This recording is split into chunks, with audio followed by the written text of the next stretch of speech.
Welcome to the Combative Nerds Podcast. Join us while we break balls and try to outwit each other at every turn while debating all things nerdom and trying to make sense of this world. Look, I'm not gonna lie, it's a Herculean task, and I'm not sure we have enough brain power to do so. At the very least, we can laugh and offend each other through the process. Thanks for sharing your day with us. Now on to our show.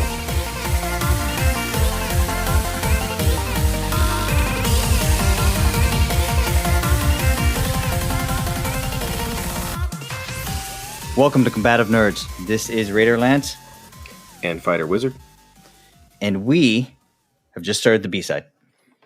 Sorry, if you listen to the A-side, you will know that I'm still traumatized. I can't get the imagery out of my head. It's a rough transition from that one to this one. Yeah, it's a shitty transition. So, oh, nice.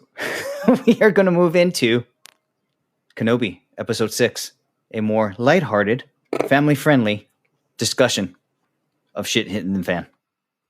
You could not... Hey, the A-side, very family-friendly. In fact, family informative. True. And I kept saying, but in that strange sense, I don't know. Like, it's not heartwarming, but it's endearing in some way. As endearing as that subject can get, because throughout, you're talking about a father's love for his child. It gets lost. It gets lost in the hustle of it. It is an uneven application depending on the day and the moment thereof. I agree with you. Yeah, there was definitely some head cradling after, and some reassurance there. But when they're angelic and sleeping, and you're looking at like pictures from 2 years ago, you're like, oh my god, you're this perfect little angel. And then when they're screaming, and you're like, oh man, perfect angels don't shit like that.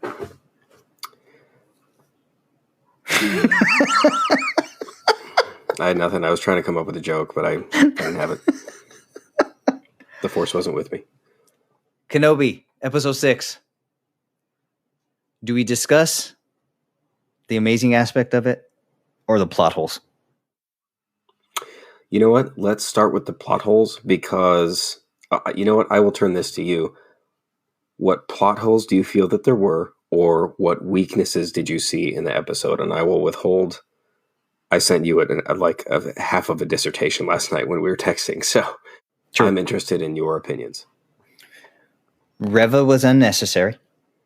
Okay. You mean throughout the story? No, just episode 6. Okay. She detracted from the story. She detracted from the fight scene.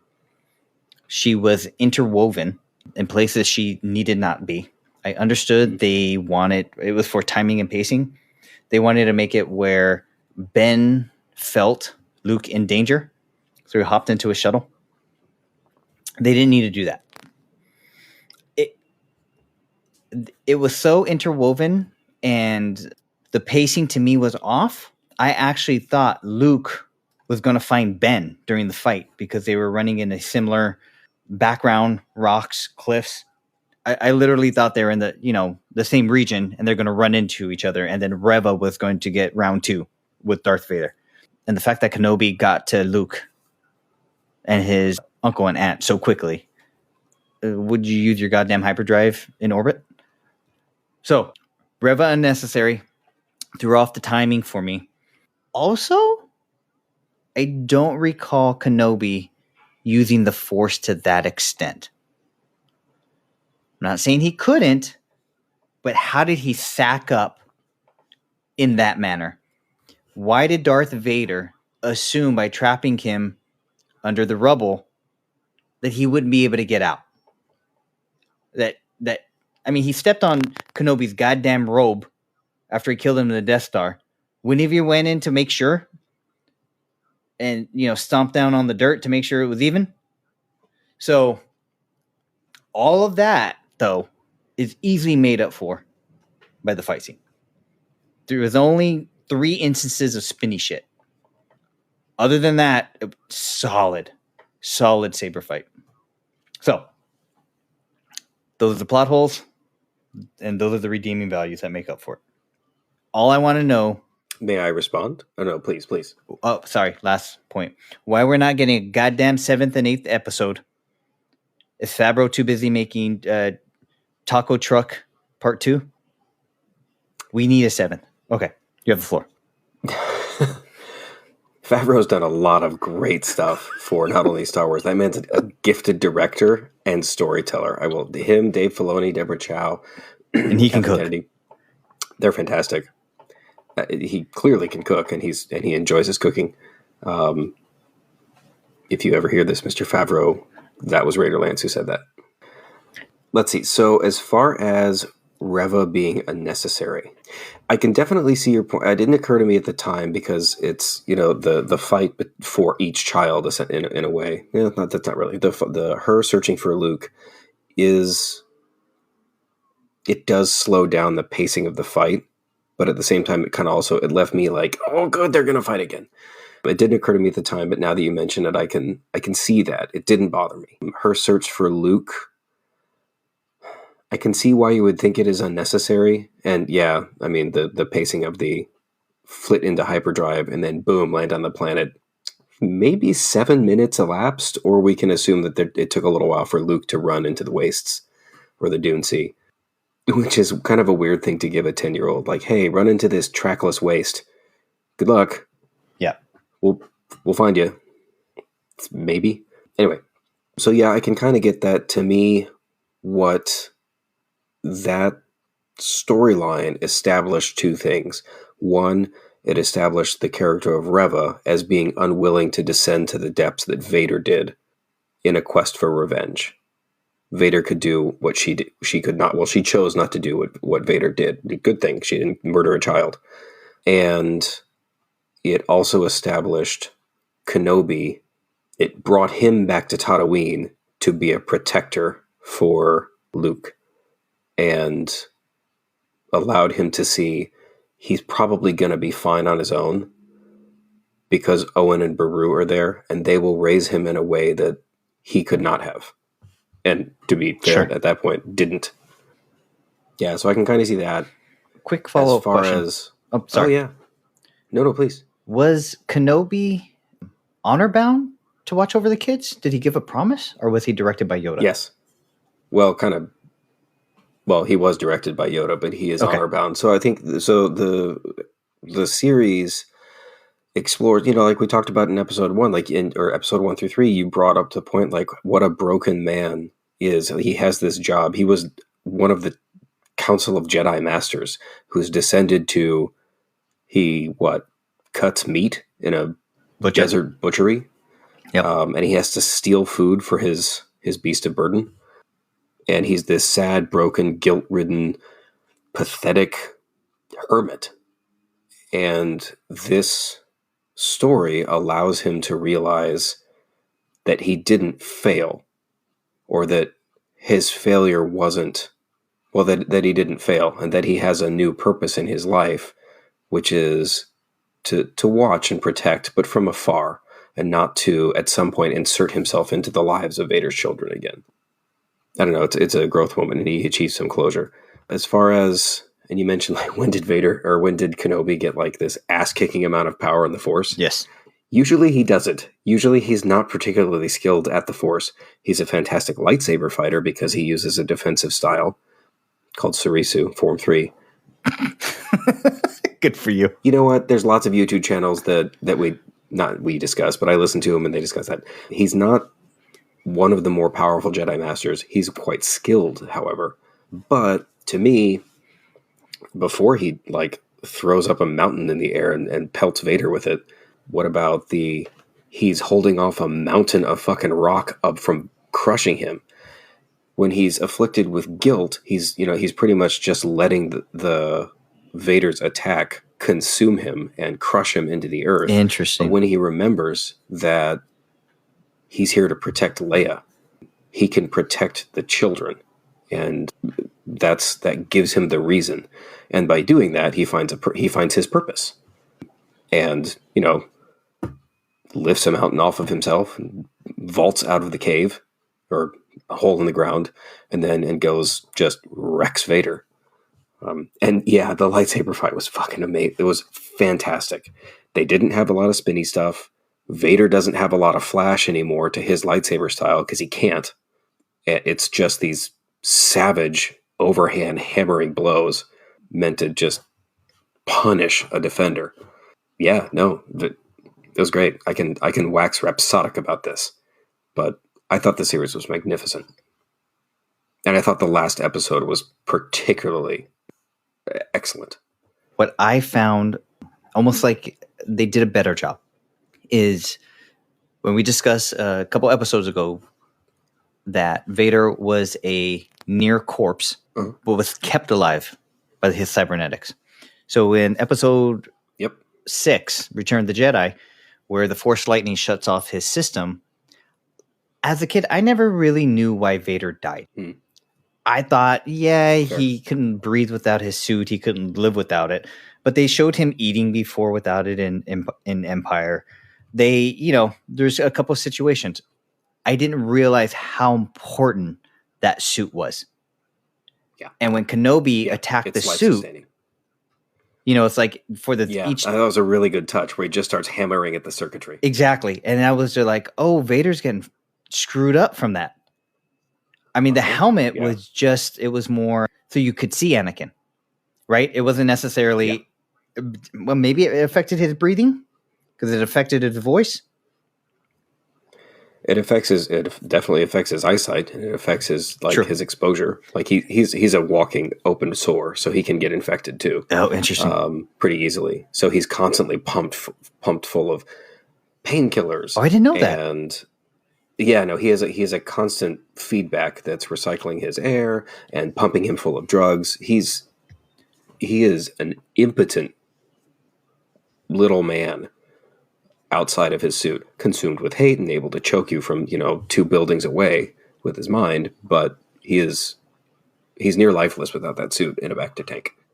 That's amazing. I mean, they really showed him being vulnerable. Yes, this time around. Yes, and pathetic. I didn't get that from him. I didn't get pathetic. I thought he was still a danger. I felt like Anakin did a great job in showing that he was a wounded animal that still was crawling. That's a good way of putting it. Crawling toward Kenobi. Yeah, literally crawling toward him, goading him into fight, almost begging for that. So, and I've watched this more times than I can count now. My favorite part by far in that entire episode is the brief exchange that Anakin, Vader, has with Kenobi, and where Kenobi realizes that he doesn't need to feel guilty anymore. After the helmet has been, slashed apart, and after his circuitry, he's lying in the dirt, he stands up and he says, Anakin, and my favorite line in the whole episode, Anakin is gone. I am what remains. It's said with Hayden Christensen did a fantastic job, I thought. He delivers it with such pathos and self-pity and almost shame. But as those few lines continue, that one brief glimmer of Anakin, and they're really pressing it with like, oh, there's a blue light on your face from Kenobi's saber. Oh, nice. That personality gets consumed, in Yoda's words, consumed by the boy you trained, gone he is, consumed by Vader. And that personality gets consumed with Vader again, and you see that sort of twisted satisfaction or glee that he has at the end of it. That you're right. He did smile. Into hate. Yeah, he smiled. Yeah, Kenobi has that moment that he's, I'm sorry, Anakin, for all of it. And to me, at least, Anakin gets pissed that he's trying to rob him. He's like, "You didn't kill him. Like you didn't kill Anakin Skywalker. I did. That was me. Don't rob me of my victory. I'm not your failure." But obviously, he delivers it with much better. He delivers it much better than I ever could. So what was your theory? He smiles at the end. Oh, go ahead. No, I don't know. I just really like that part where he smiles at the end and you realize you are a sick and twisted man. Because when he says he killed Anakin Skywalker, he had to do that in order to murder children. So he did it very quickly. So, yeah, anyway, what was your question? What is your good cause explanation why Kenobi didn't end Vader when he had him on the ropes? I don't know. I was thinking about that. I know that there will be several ideas and then like a canon answer forthcoming. I was trying to reason it myself, other than that, at least 4 of the people, well, 1, 2, 3, 4, 5, 6, 6 of the people in this are encased in plot armor, which all of them have to make it to A New Hope. Mm-hmm. I couldn't come up with a good reason. Everything was so masterfully done with, to your point, why didn't Vader check to see that Kenobi was dead? Because he checks the cloak in on the Death Star. So so there's a lot of little tidbits that they give in the series that explain things in A New Hope, such as Vader is Anakin too, but Vader is arrogant. He always, and for good reason, he assumes that he always has the upper hand, he's better than you, and he's contemptuous of you. He tried doing that with Kenobi. Kenobi gave it back to him a little bit, and he's like, good, but you're still weak, and let me show you how. He buries him in rock, covers him up with how many tons of stone. It's like, how could you ever hope to defeat me? And then walks away because he knows he killed him. From that experience, he learns that Kenobi might not be dead, so he checks the robe after he kills him on the Death Star. Okay. And, it's said a lot. So obviously it's because in 1977, they didn't know that they were going to be swirling lightsabers for all that much longer. So, and Lucas had a very specific idea of what he wanted lightsabers to be. So they have what is, in effect, a pretty muted sword fight in A New Hope. Sure. There's not a lot of spinning. There's one spin move, and it's Kenobi, and it makes no sense from a combat point of view. Like, why would you just give the dude your back? But whatever. And they're both very hesitant. Now, if you take this experience in with that, there's a reason he's hesitant, because Kenobi can apparently fucking wreck some shit when he chooses to, so Vader is much more cautious. I mean, he does learn. I like that. I like that. I kind of liked it. I mean, I didn't like it. It's not that I came up with it, but to me, that sort of made sense. But as far as why didn't Kenobi kill him when he left him, I have no idea. We can say that, like, oh, he'd achieved his closure, and he did, and he realized that he didn't have to have guilt because it was Anakin's doing that made Vader what he was. It wasn't, Kenobi didn't have a hand in that. It was, he might have fought him and defended him and left him for dead, but, which, is a safe assumption. But it was Anakin's fault all along, and it was Anakin's choice all along. So that gives closure to Kenobi. Kenobi has a new lease on life and a new purpose. Why the fuck he doesn't end the Dark Lord of the Sith, commander of the Imperial Navy, I have no idea. Seems like a really solid move for the galaxy. Yep. I mean, you'd already slashed him across his back, cut the armor and life supporting equipment he has back there, smashed his control panel, and fucked up his helmet. Darth Sidious, small talk, pep talk to Vader. Mm-hmm. What relevance did that have? It's a callback to, what's a call forward? I don't know. It's a callback to lines in Return of the Jedi. Oh, interesting. So I even said it while I was going, I wonder if your feelings on this matter, Lord Vader, are clear.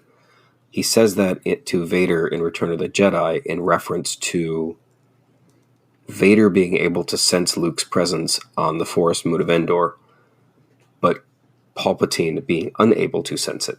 And so he's aware that his apprentice is feeling conflicted, and it's like, oh, you have a son, you're probably feeling like that is the connection to Anakin Skywalker. If Vader kills Kenobi, that is the vestige of what Anakin Skywalker was, and he feels like he can more fully devote himself to being Darth Vader.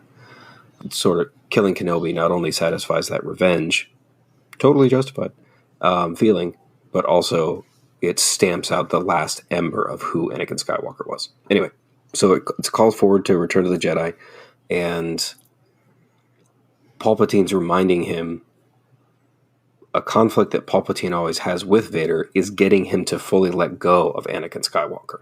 Huh. And it's a constant hindrance. If you think about it from the Sith Lord's perspective, you should be able to never have anything that you can't be able to kill and relieve yourself of. Chief Palpatine murdered his family in his quest to become a Darth Sidious. I don't remember that. That's in the book. Okay. Yeah, his first name is revealed in that book too. So it's like Like, oh, his first name's Sheev. What a juicy tidbit. I'm like, no, doesn't matter. The story's cool. Killed his family, probably stuffing up his toilet. I mean, and if that was the case, can we judge? That would be the only time I really wish I had a lightsaber.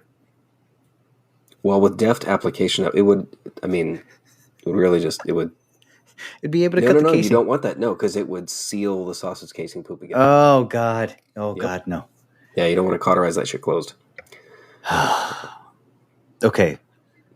So he's making sure that Vader knows that I am your master and you need to let go of this shit because it's preventing you from being a good apprentice and, essentially being a better Sith Lord. Favorite callback to the New Hope? Oh, man. Or call forward. Yeah, right. I got a good one. Oh, yeah, you go first. Am I correct in my statement that the toy space shuttle Kenobi gave Luke was the same space shuttle Luke played with when he first was cleaning up R2-D2 and CP3? My mom texted me that last night. What was the toy that Kenobi gives Luke? I'm like, that is a T-16 Skyhopper, which you may also see in my room, but more importantly, Luke is playing with while C-3PO is getting his oil bath. Yep. You are 100% right.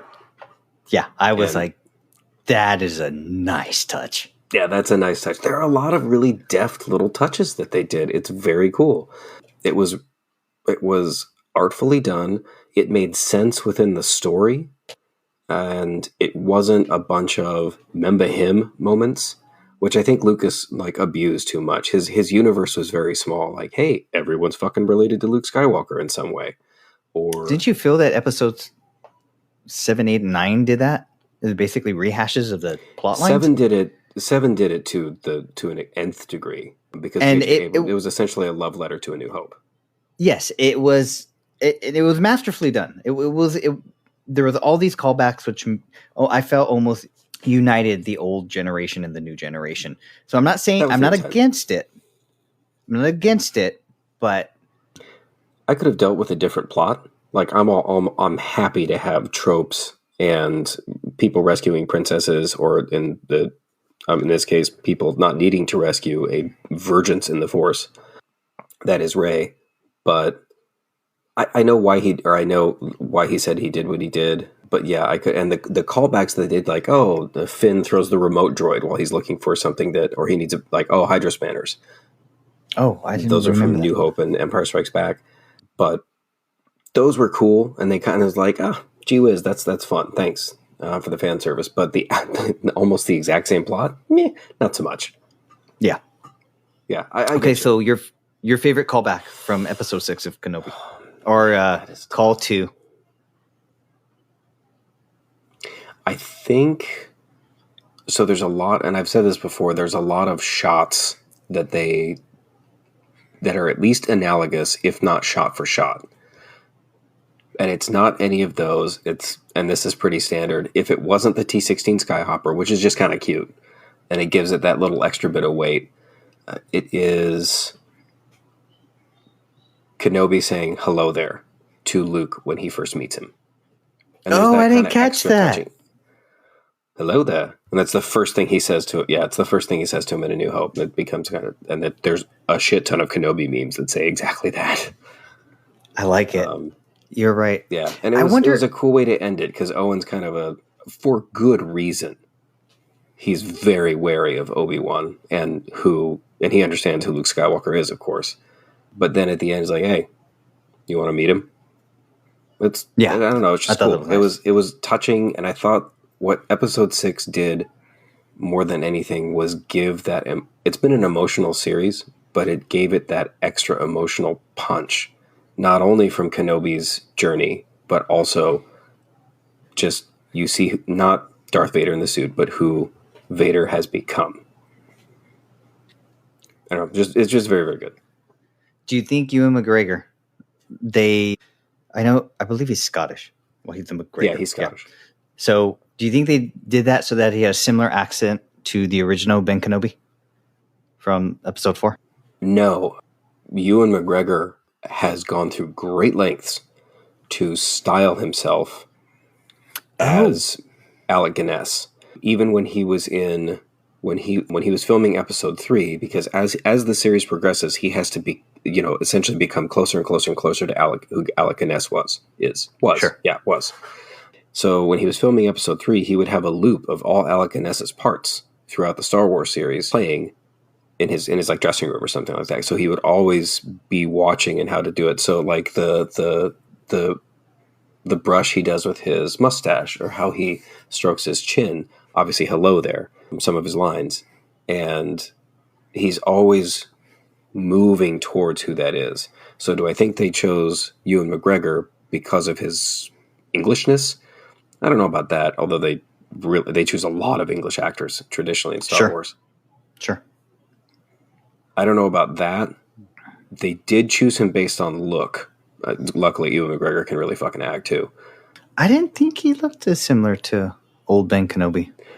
I also don't think he looks that similar, but I saw one thing in like behind different hair color too. You see this zone here, and they have almost exactly the same zone as Alec Guinness. I'm Jesus. Yeah, in this 35% area of their face, sure, they look the same skin tone. I'm sure they had some producer. But the other 70% of their fucking heads look completely different. So let's not. Yeah, it's just one of those like touchy artsy things. Like, oh, you can see this, and I'm like, no, that is not true. It's cool. You can just have them look different. It's fine. Alec Guinness is dead, and he hated Star Wars. What? Another one? Yeah. Alec Guinness absolutely hated Star Wars. Is that why they killed him off halfway through the show? No, it was always the plan for Kenobi to Obi-Wan Kenobi to perform the noble sacrifice. I don't know why Alec Guinness took the role in the first place, but he viewed it as, based on what I've read, as a bit of an insult to a storied film career to be remembered as the wizard in a shitty space movie, in what he considered a shitty space movie that he did practically on a lark. And there's a story. One kid came up and like asked for his autograph, and it's like, oh, what do you want to be? I want to be a Jedi Master. And he says something just not even vaguely insulting, like completely insulting and demoralizing to the kid. Like, I can't remember what it was, but don't ever be this. Like, it's just this wretched piece of crap or something like that. What is wrong with these stars? I mean, isn't Harrison Ford like that? He does not want to speak. Ford is like famously a curmudgeon. But you know who's cool about it is Patrick Stewart. Leonard Nimoy also went through the same thing, where he was pissed that people always thought of him as Spock, and so was William Shatner. But Patrick Stewart, right? I've seen him in person at like one of the conferences, and he gave a talk. He was super cool and super nice. Do you think it's that English philosophy, or I think he just he really also has such a great acting. role. It is. I was watching Star Trek: The New Generation. The speeches he gives, the morality of the lessons taught. Yeah. I don't care what you think about that. It's like our kids should be watching that shit. Yeah, so Stewart really embraced it. And his feeling was, despite having acted in many, many things, he was overjoyed that he had been a part of and created a role that brought so many people joy. And for how many people in show business, how many are forgotten? How many will never, ever be known for anything? And he's famous for this, and a lot of people love it, and he got to be that for them. So he made that point to Leonard Nimoy and to William Shatner, and they both kind of grew into embracing who they are to people. And, Nimoy even wrote a book called I Am Not Spock, and then he followed that up years later with a book called I Am Spock. Shatner also embraces that he was Captain Kirk. Harrison Ford, I think, has been a curmudgeon since the day he was born. He worked on sets. He was an actor. He was an ardent pot smoker. And then when he was 37, he got his first big role. I remember, wasn't he the last one who was interviewed for it? He was just doing he was a stand-in line reader for Han Solo, and he had the best chemistry with everyone. And he's a solid actor. Yeah. So that's how he got that. And then that kicked off the next 15 years of career for him, where he dominates Hollywood. Amazing. Yeah. Qui-Gon Jinn. Was that necessary? That 20-second scene? That to me was fan service. Was it necessary? No, it would have been okay. To me, it would have been okay if he'd been moving towards the canyon of the Junlin Wastes, where his home will eventually be, and he'll find Luke. And if you just begin to see sort of a wavering blue image of a Jedi Master who could only be Qui-Gon Jinn, if they had just left it there, I would have been happy because I'd be like, oh, nice. The fact that it was Liam Neeson was just kind of cool because he did not like acting in Star Wars. I didn't know that. And he did not want to be a part of the other two. He considered it. He said, "This isn't acting. This is playing against blue screens and waving lightsabers around at things that aren't there." Oh, wait, I could see that. I could see that. I mean, I heard even similar. McGregor said that it was very challenging. I heard similar complaints from Marvel actors, where they're just what? It really destroys it if you look at the behind the scenes. It just destroys it. Yeah, you're acting to dots and balls above people's heads and exactly, like Thanos's he has a cardboard cutout of in fact it makes it all the more impressive. Like Josh Brolin created an incredible Thanos. Amazing. I liked him better as Cable. I liked him way better as Cable. Well, most of him as Cable was actually real with armor and only a CGI sleeve. Yeah, I mean, in testament to the CGI artist, Thanos does not exist. So, yeah. Well, no, I understand what you're saying. Yeah. Plus, his chemistry with Ryan Reynolds, phenomenal. Oh no, they were fantastic. Straight man, silly man. Yeah, dude, super fun movie, super fun, and pretty true to the, surprisingly true. Yeah. To the source material. Yeah. No, super great. But yeah, like you said, you can overdo the CGI for sure. And so, when you say it was a fanfare? What was the purpose of having Qui-Gon Jinn? Did Kenobi spend time with him? Spend time with him up in the mountains? Yeah. So in episode 3, in episode 4, Kenobi shows that he can, in some manner, survive after his death when he speaks to Luke while Luke is flying through the Death Star trench. And in episode 3. Yoda tells Kenobi, after he says, hey, take the boy to Tatooine, which is a real shit assignment compared to Alderaan, we'll just say. Yeah. In your solitude training I have for you, something from your old master, how to commune with him, I'll teach you. And that's right. Kenobi says, Qui-Gon. And so that's how he learned to become one with the Force beyond death. So, and as Qui-Gon says, I've always been here. You just weren't ready for it. So Yoda knows how to do it. Kenobi knows how to do it. Qui-Gon Jinn knows how to do it, and then Anakin at the end. There's the 4 people who can commune.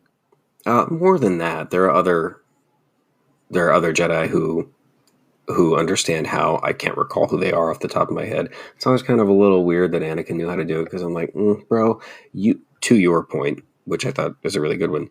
You have been a loathsome wretch of a person who has murdered millions of people.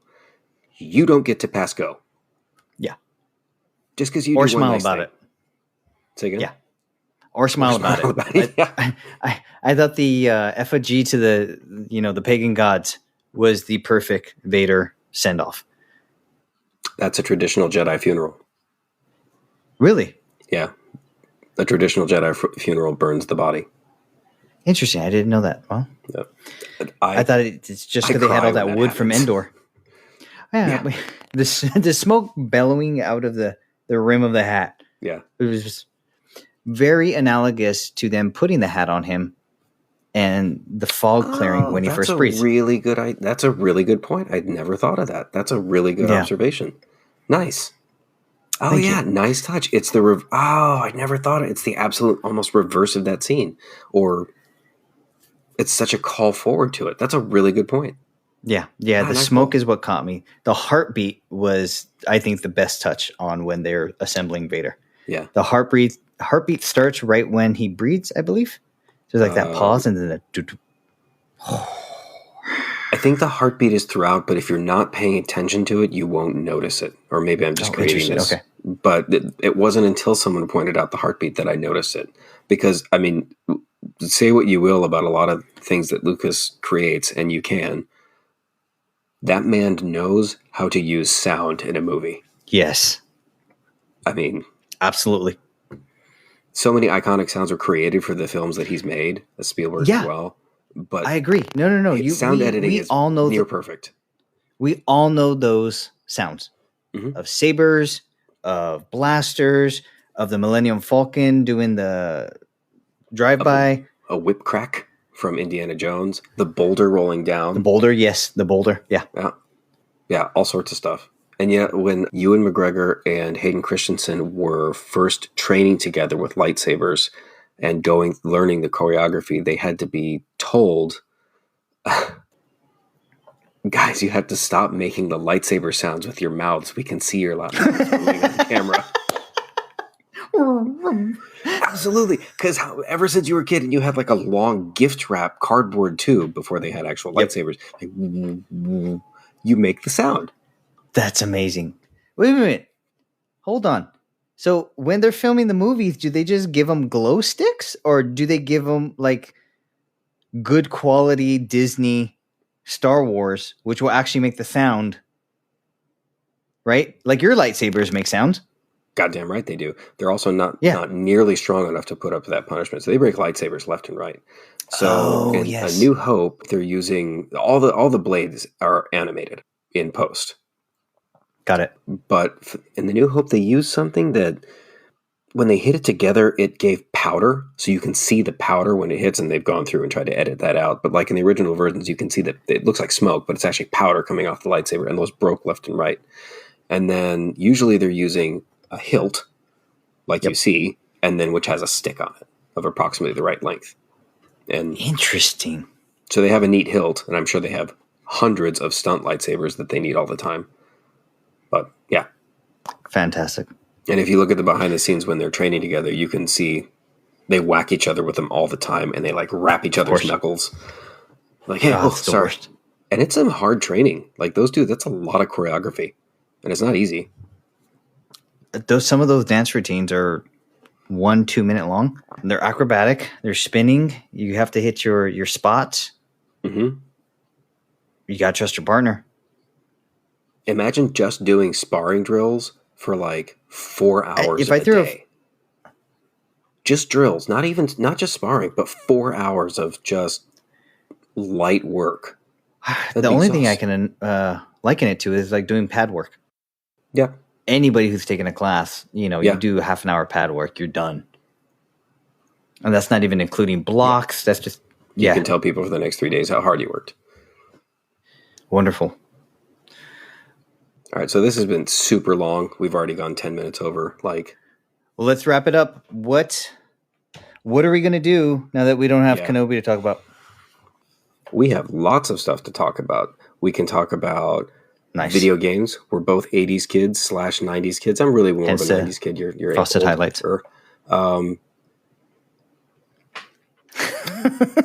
was popular. Was. I also had earrings. Well, of course it was. It's not popular now. It looks ridiculous now. You look like a fucking clown hedgehog. But it was popular. I had a bowl cut, too, when they were popular. Not proud of that. Ooh, I had one I also had a rat tail because I grew up in Georgia. Oh, nice.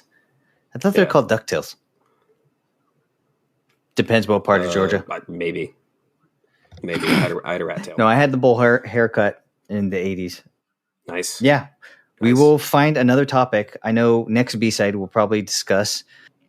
FighterWizard will show his academic chops, and we'll discuss COVID and vaccines and why I want to figure out if it's worth the risk to protect my kids, because I could kind of use a week off to take care of them if they got sick.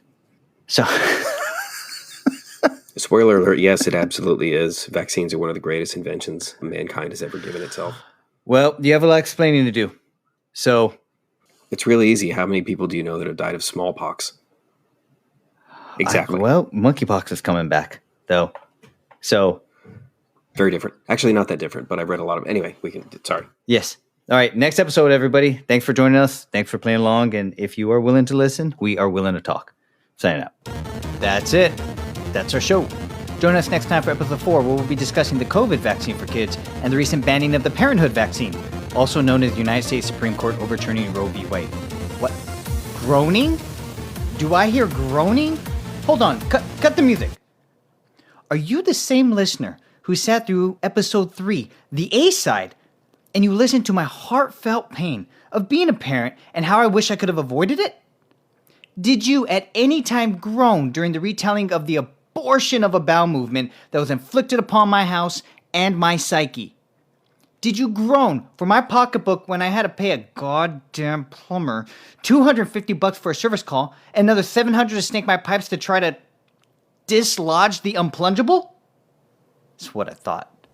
Please do us a favor and like, subscribe, share this podcast so we can get some traction. Once I get around to it, check us out on our socials, Combative Nerds on Patreon, Instagram, Facebook, LinkedIn. You know the deal. Thanks for hanging out, and we will see you next episode.